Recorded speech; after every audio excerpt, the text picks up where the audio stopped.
ओम शांति। 9 जनवरी 2022 आज के बाबा के अव्यक्त महावाक्य रिवाइज कोर्स 21 दिसंबर 79।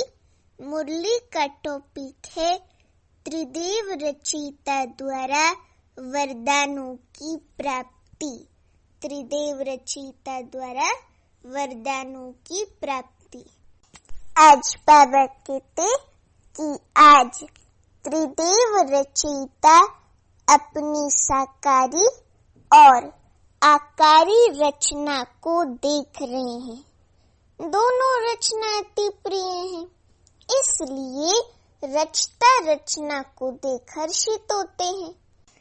रचना सदा ये खुशी के गीत गाती कि वाह रचता और रचता सदा यही गीत गाती, वाह मेरी रचना। रचना प्रिय है, जो प्रिय होता है उसको सदा सब कुछ देकर संपन्न बनाते हैं ना संपन्न। तो बाबा कहते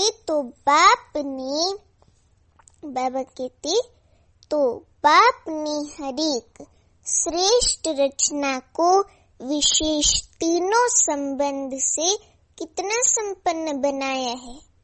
बाप के संबंध से दाता बन ज्ञान खजाने से संपन्न बनाया।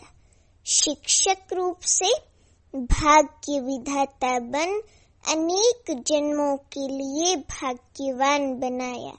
सतगुरु के रूप में वरदाता बन वरदानों से झोली भर देते।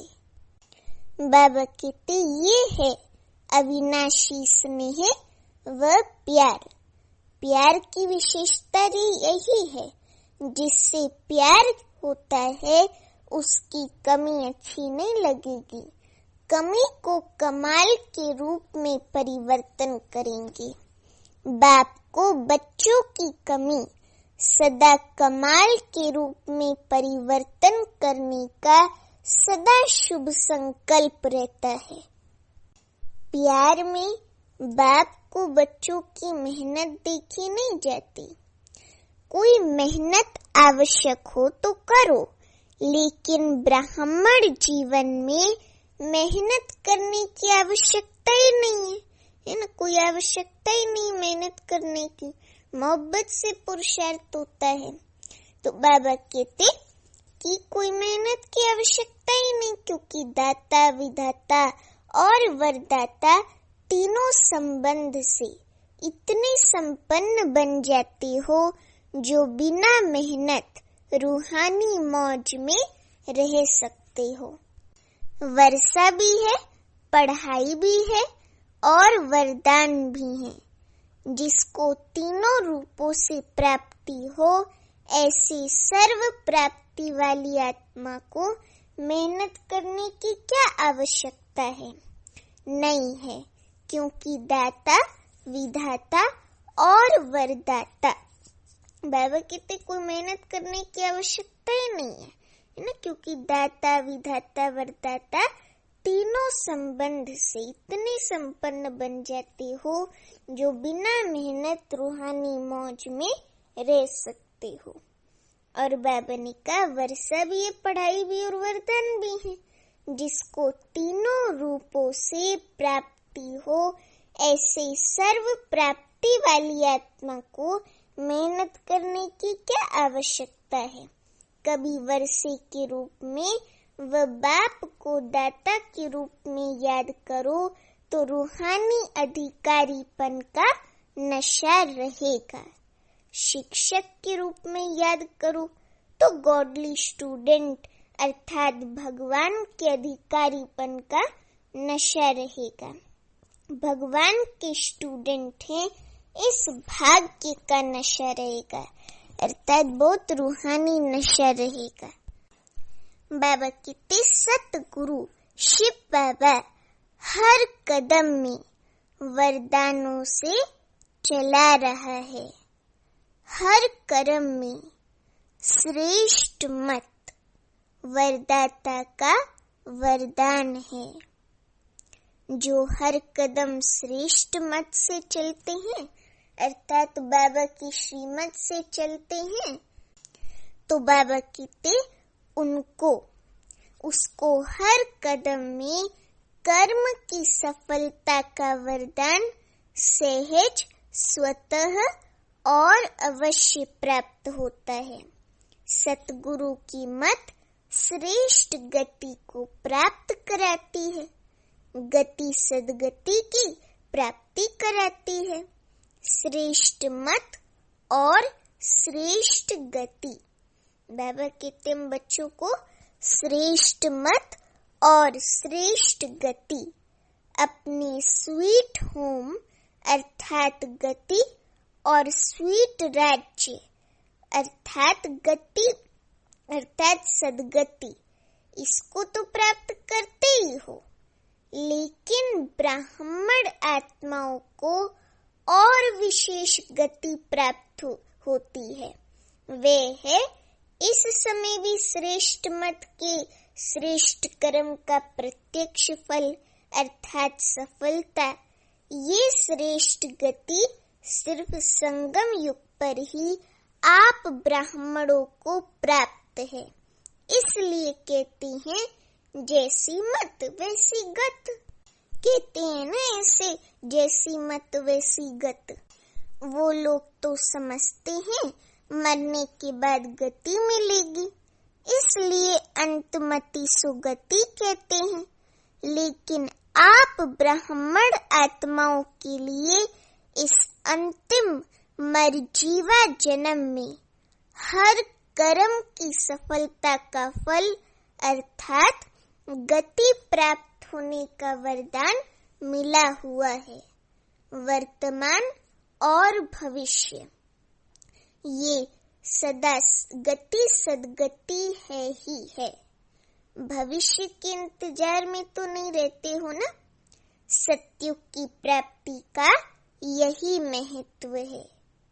बाबा कहते अभी अभी कर्म करो और अभी अभी प्राप्ति का अधिकार लो। इसको कहते हैं एक हाथ से दो, दूसरे हाथ से लो। कभी मिल जाएगा वह भविष्य में मिल जाएगा। ये दिलासे का सौदा नहीं है। तुरंत दान महापुण्य ऐसी प्राप्ति है। इसको कहते हैं झटपट का सौदा। भक्ति में इंतजार करते रहो, मिल जाएगा मिल जाएगा मिल जाएगा। भक्ति में है कभी और बाप कहते हैं अभी लो। भक्ति में कभी कभी और यहाँ बाबा कहते अभी अभी लो। समझे? तो भक्ति में और ये ज्ञान मार्ग में रात दिन का फर्क है। बाबा कहते आदि स्थापना में भी आपकी प्रसिद्धता थी कि यहाँ साक्षात्कार झटपट होता है और होता भी था। शुरू में ने कई माताओं बहनों को भाइयों को ब्रह्मा बाबा में श्री कृष्ण का साक्षात्कार होता था। तो बाबा श्री बाबा वही कहते कि आपकी प्रसिद्धता यही थी कि यहाँ साक्षात्कार झटपट होता है और होता भी था। तो आदि से झटपट का सौदा हुआ, कभी कभी का ना झटपट का। इसको कहते हैं रचता का रचना से सच्चा प्यार। सारे कल्प में ऐसा प्यारा कोई हो ही नहीं सकता। जितना प्यारा हमारा प्यारा बाबा है शिव बाबा, उससे ज्यादा प्यारा तो कोई हो ही नहीं सकता संसार में। चाहे किसको हम कितना भी प्यारा मान लें, फिर भी सच्चा प्यारा तो एक बाबा ही है। अब बाबा कहते कितने भी नामी ग्रामी प्यारे हों, लेकिन ये है अविनाशी प्यार और अविनाशी प्राप्ति। तो ऐसा प्यारा कोई हो ही नहीं सकता। इसलिए बाप को बच्चों की मेहनत पर रहम आता है। वरदानी सदा वर्षे के अधिकारी कभी मेहनत नहीं कर सकते। भाग्य विधाता शिक्षक के भाग्यवान बच्चे सदा पास विद ऑनर होते हैं, न फील होते हैं, न कोई व्यर्थ बात फील करते हैं। बाबा कहते कि मेहनत करने के कारण दो ही हैं, या तो माया के विघ्नों से फेल हो जाते, वह संबंध संपर्क में चाहे ब्राह्मणों के चाहे अज्ञानियों के, दोनों संबंध में कर्म में आते छोटी सी बात में व्यर्थ फील कर देते हैं, है ना। अपने में व्यर्थ फील हो जाता है, जिसको आप लोग फ्लू की बीमारी कहते हो। फ्लू क्या करता है? एक तो शेकिंग होती है, हलचल होती है, अंदर में हलचल होती है ना, फिर बाद में पता चलता है हमको फ्लू हुआ है। जैसे जुकाम होता है और वो किसी और से सरता है ना, एक दूसरे से, तो आप किसी से हाथ मिलाओ या किसी से संपर्क संबंध में आओ तो फिर आपको भी फ्लू हो जाते हैं ना।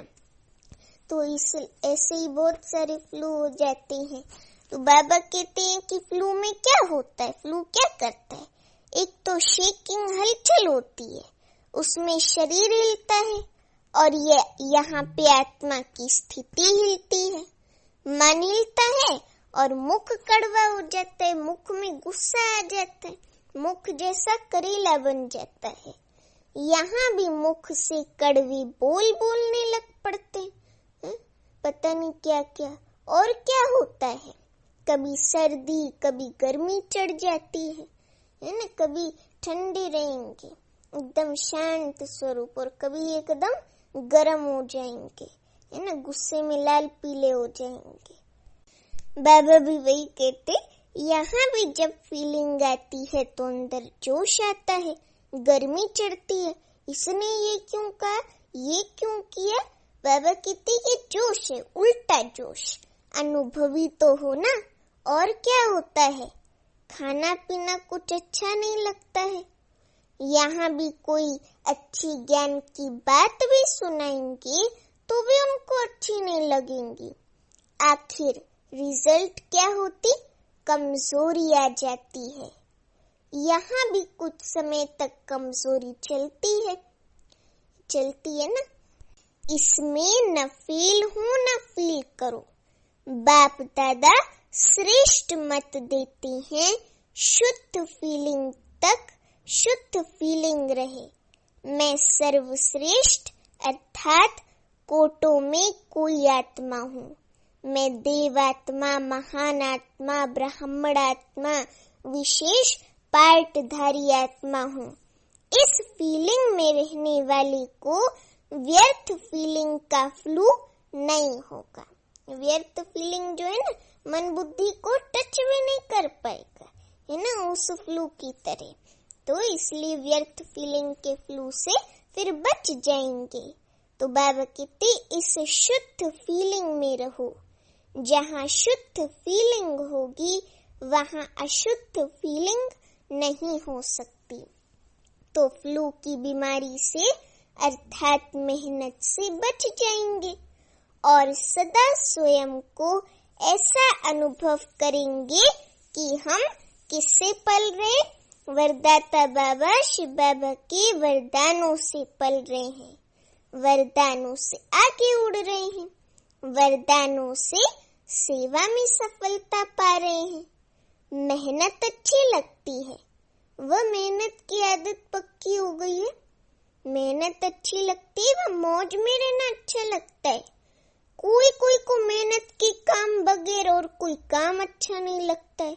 उनको कुर्सी पर आराम से बिठाएंगे, अभी थोड़ा बैठो तो भी कहेंगे हमको मेहनत का काम दो, है ना।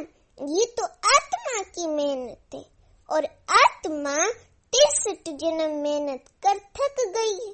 इसलिए तो बाबा आत्मा को राहत देते ना, बाबा भक्ति से भी छुड़ा देते हैं, समझे। 63 जन्म ढूंढते रहे ना बाबा को। किसको ढूंढने में मेहनत लगती है ना, किसको ढूंढने में मेहनत लगती है ना, तो थके हुए पहले ही हो। 63 जन्म मेहनत कर चुके हो, अब एक जन्म तो मौज में रहो। एक ब्राह्मण जीवन में तो मोहब्बत से रहो, बाबा के प्रेम में मगन रहो।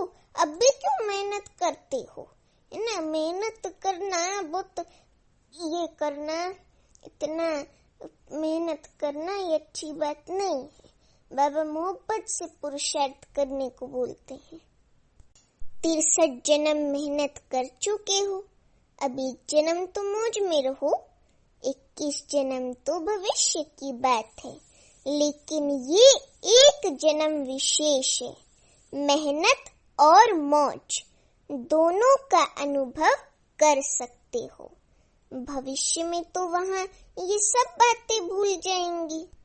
बाबा कहते थे कि 63 जन्म तो मेहनत कर चुके हो, अब एक जन्म मौज में रहो।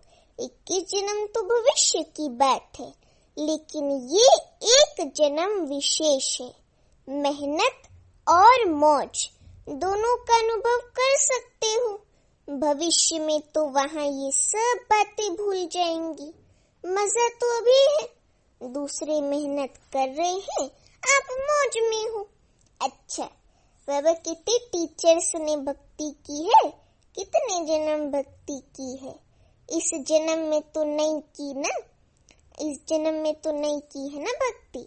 आपकी भक्ति पहले जन्म में पूरी हो गई। कब से फिर भक्ति शुरू की? किसके साथ शुरू की?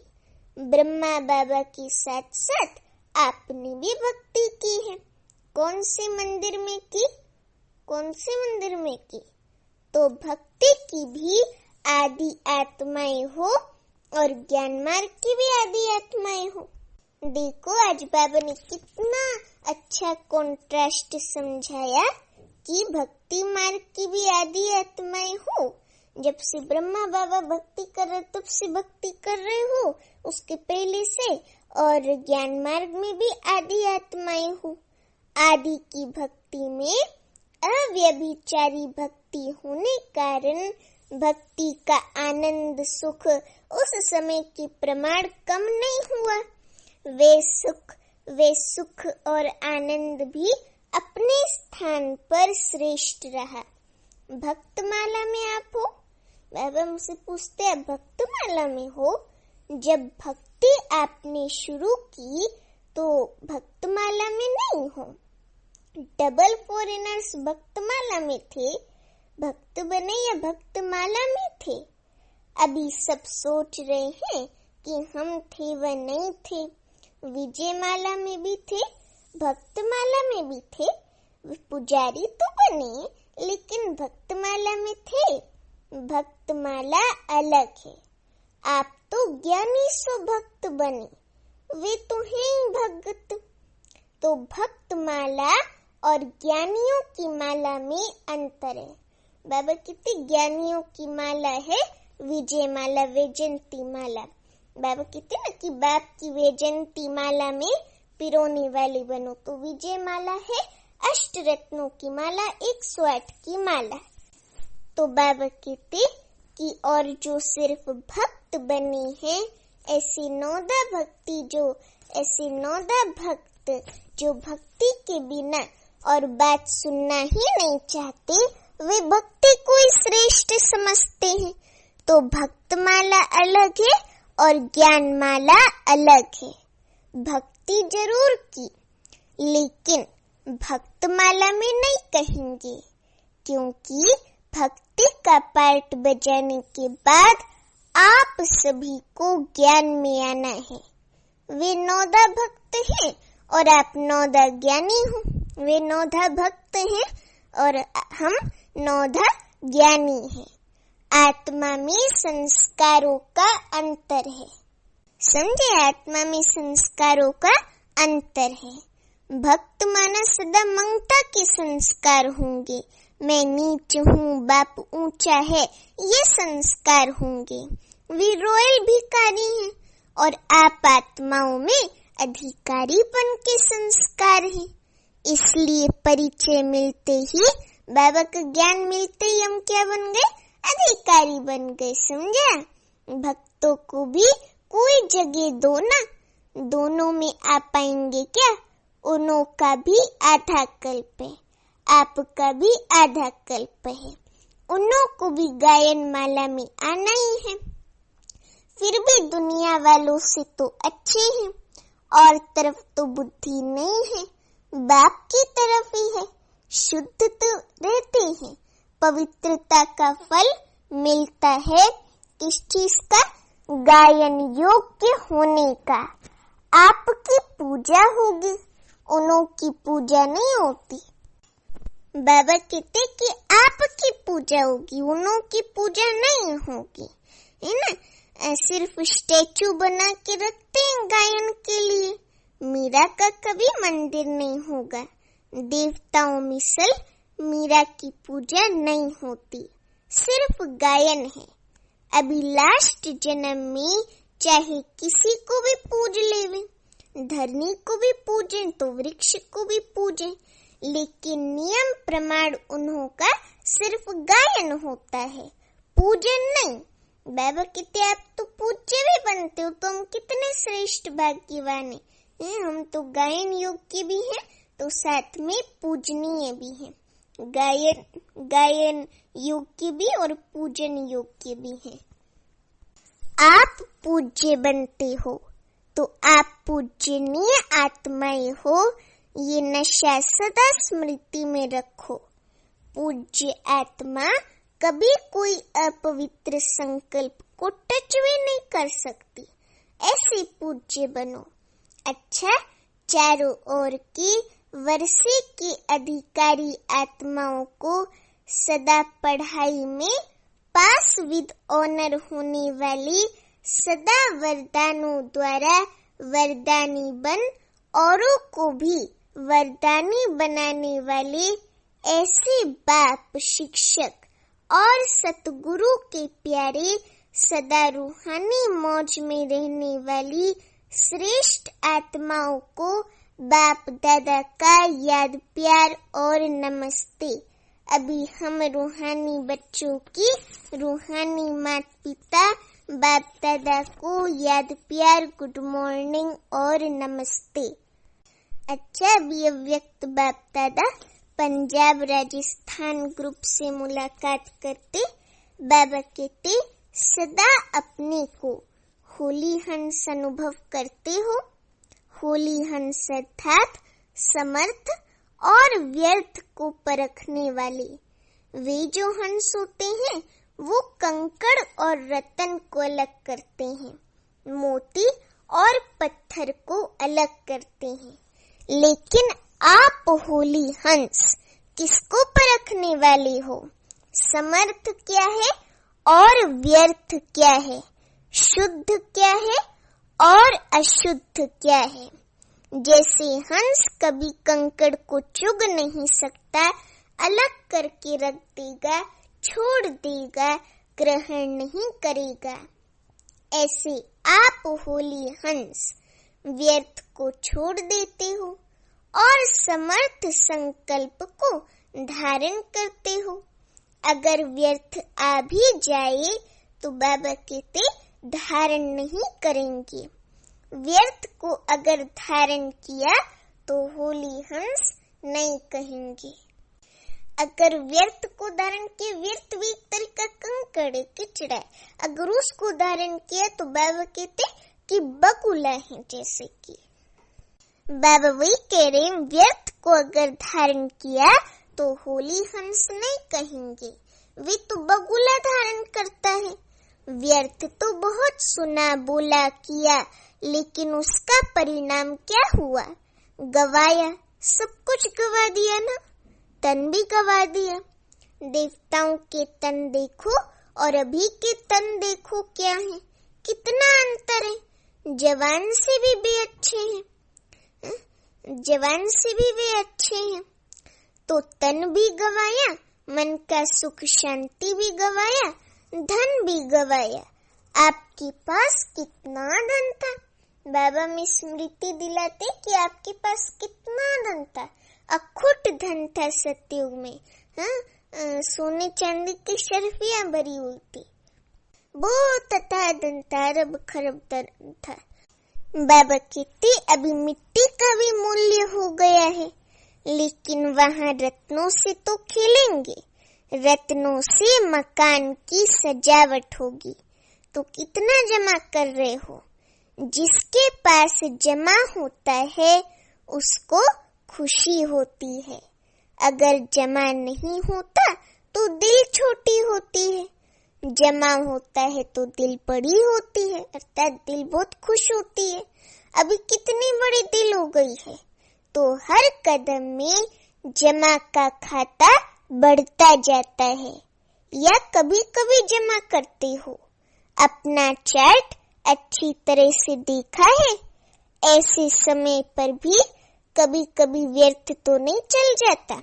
बाबा कहते ऐसे समय पर भी कभी व्यर्थ तो नहीं चला जाता। अब बाबा कहते अभी तो समय की वैल्यू का पता पड़ गया ना। अभी तो सचमुच में सबको पता पड़ गया ना कि समय बहुत कम है। संगम का 1 सेकंड कितना बड़ा है। बाबा ने तो कई वाणियों में कहा है कि 1 सेकंड भी 1 साल के बराबर है। तो संगम का 1 सेकंड कितना बड़ा है कहने में तो आएगा। 1-2 सेकंड ही तो गया, लेकिन 1 सेकंड कितना बड़ा है ये याद रहे तो 1 सेकंड भी नहीं गवाएंगे। सेकंड गवाना माना वर्ष गवाना। संगम के 1 सेकंड का इतना महत्व है। तो जमा करने वाली हैं, गवाने वाली नहीं, क्योंकि या तो होगा गवाना या होगा कमाना। सारी कल्प में कमाई करने का समय बाबा कहते अभी है, संगम युग पर। तो होली हंस अर्थात स्वपन में संकल्प में भी कभी व्यर्थ गवाएंगे नहीं। समझे? होली अर्थात सदा पवित्रता की शक्ति से अपवित्रता को सेकंड में भगाने वाले, न केवल अपने लिए बल्कि औरों के लिए भी, क्योंकि सारे विश्व को परिवर्तन करना है ना। पवित्रता की शक्ति कितनी महान है ये तो जानते हो ना। पवित्रता ऐसी अग्नि है जो सेकंड में विश्व के किचड़े को भस्म कर सकती है। संपूर्ण पवित्रता ऐसी श्रेष्ठ शक्ति है। अंत में जब सब संपूर्ण हो जाएंगे तो आपको श्रेष्ठ संकल्प में लगन की अग्नि से ये सब किचड़ा भस्म हो जाएगा। तो आपको तो बाबा कहते हाँ बाबा कह रहे हैं कि सब किचड़ा भस्म हो जाएगा। अंत में ऐसे धीरे धीरे सेवा नहीं होगी, सोचा और हुआ। इसको कहते हैं विहंग मार्ग की सेवा। बाबा ने पिछले संडे की मुरली में विहंग मार्ग की सेवा की बात कही थी ना। आज बाबा ने कहा कि सच्ची विहंग मार्ग की सेवा किसको कहते हैं? सोचा और हुआ, इसको कहते हैं विहंग मार्ग की सेवा। अभी अपने में भर रहे हो, फिर कार्य में लगाएंगे। जैसे देवियों के यादगार में दिखाते हैं कि ज्वाला से असुरों को भस्म कर दिया। असुर नहीं, लेकिन आसुरी शक्तियों को खत्म कर दिया। ये किस समय का यादगार है? अभी का है ना। तो ऐसे ज्वालामुखी बनो। आप नहीं बनेंगे तो कौन बनेगा? तो अभी ज्वालामुखी बन आसुरी संस्कार, आसुरी स्वभाव सब कुछ भस्म करो। अपने तो कर लिए हैं ना, आपने तो कर लिए हैं ना, ये अपने भी कर रहे हो। अब पूछते अपने तो कर लिए ना, ये अपने भी कर रहे हो। अच्छा, पंजाब वाली तो निर्भय बन गए, डरने वाली तो नहीं होने। बाबा कितने डरने वाली तो नहीं हो ना, ज्वालामुखी हो। डरना क्यों? मरे तो पड़े ही हो, फिर डरना किससे? मर जीवा जन्म में तो है, तो फिर डरना किससे? और राजस्थान को तो राज्य अधिकार कभी भूलना नहीं चाहिए। राज्य भूल करके राजस्थान की रेती तो याद नहीं आ जाती? वहाँ रेत बहुत होती है ना, राजस्थान में या रेगिस्तान में रेत बहुत होती है ना, डेजर्ट में। तो बाबा कहते तो सदा नए राज्य की स्मृति रहे सतयुग की। सभी निर्भय ज्वालामुखी बन प्रकृति और आत्माओं के अंदर जो तमोगुण है उसे भस्म करने वाले बनो। ये बहुत बड़ा काम है, स्पीड से करेंगे तब पूरा होगा। ये जो कार्य है ना, इसको पूरी सुपर स्पीड से करना है। अभी तो व्यक्तियों को ही संदेश नहीं पहुंचा है, प्रकृति की तो बात पीछे है। तो स्पीड तेज करो, गली गली में सेंटर हो, क्योंकि सरकमस्टांस प्रमाण एक गली से दूसरी गली में जा नहीं सकेंगे, एक दो को देख भी नहीं सकेंगे, तो घर घर में गली गली में हो जाएगा ना। अच्छा, अभी आज का वरदान चलन और चेहरे द्वारा, बाबा कहते चलन और चेहरे द्वारा पुरुषोत्तम स्थिति का साक्षात्कार कराने वाली ब्रह्मा बाप समान भव। चलन और चेहरे द्वारा पुरुषोत्तम स्थिति का साक्षात्कार कराने वाली ब्रह्मा बाप समान भव। अभी वरदान का स्पष्टीकरण, जैसे ब्रह्मा बाप साधारण तन में होते भी सदा पुरुषोत्तम अनुभव होते थे, साधारण में पुरुषोत्तम की झलक देखी, ऐसे फॉलो फादर करो। कर्म भल साधारण हो लेकिन स्थिति महान हो, चेहरे पर श्रेष्ठ जीवन का प्रभाव हो। जैसे लौकिक रीति में कई बच्चों की चलन और चेहरा बाप समान होता है, यहाँ चेहरे की बात नहीं लेकिन चलनी चित्र है, हर चलन से बाप का अनुभव। स्लोगन है, जो एक रस स्थिति के श्रेष्ठ आसन पर स्थित रहता है वही सच्चा तपस्वी है। जो एक रस स्थिति के श्रेष्ठ आसन पर स्थित रहता है वही सच्चा तपस्वी है। अभी लवलीन स्थिति का अनुभव करो। इसकी आज की 9वीं पॉइंट है, बाबा कहते ये परमात्म प्यार आनंदमय झूला है। इस सुखदायी झूले में सदा झूलते रहो, परमात्म प्यार में लवलीन रहो, तो कभी कोई परिस्थिति व माया की हलचल आ नहीं सकती। अच्छा, ओम शांति।